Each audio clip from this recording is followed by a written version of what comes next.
A leader with awareness is someone who understands that every event that happens in our lives is neutral. In other words, events are events. That's the what is. We add meaning towards that event, and that meaning that we add to that event then produces a feeling or an emotion. And leaders with awareness understand that suffering is a choice. We can either suffer or we can take action to get a different result or whatever it is that we envision. That's leadership with awareness. Let me give you an example. Let's say it is raining outside, and let's look at 3 meanings that we can give to the rain. First, let's say is our wedding day. And if it is a wedding day and we were planning for a beautiful sunny day, what meaning do we attach to that rain? Well, you just think about it, you decide. Number 2, what if a person who loves to stay in a cabin and with a book, and I'm in this retreat where I like to do some introspection, and it's raining outside, and the sound of the rain really puts me into a different type of mood. What would rain mean to me at that time? Just think about it. Or number 3, let's say I come from a culture where if I get married and it rains, it brings luck or brings a certain result for my marriage. What would rain mean to me? You see, we choose the meaning that we give to each event. And one of the skills that we're teaching now to leaders is to remove a lot of emotion and reaction towards events, because our reactions towards events is what really either help us to solve a problem or to make it even worse. And leaders are having this ability, we need to develop the ability to look at events, as neutral. And from there, choose different perspectives and listen to the perspectives of others, being able to suspend our own perspective and choose a perspective that really take us to a vision, to a goal, to an objective.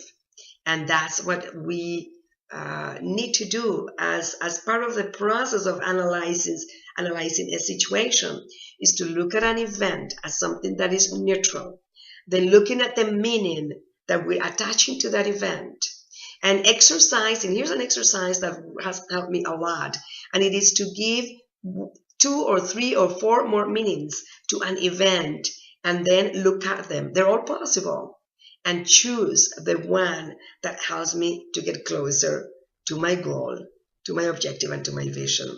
It really works. So let's give an example. I am working on a project, and one of the participants, one of the main team members, it's coming late, is not showing up during a meeting. The event is this person is not here. I could attach different meanings. Number 1, I could think that this person is irresponsible and doesn't care about the project.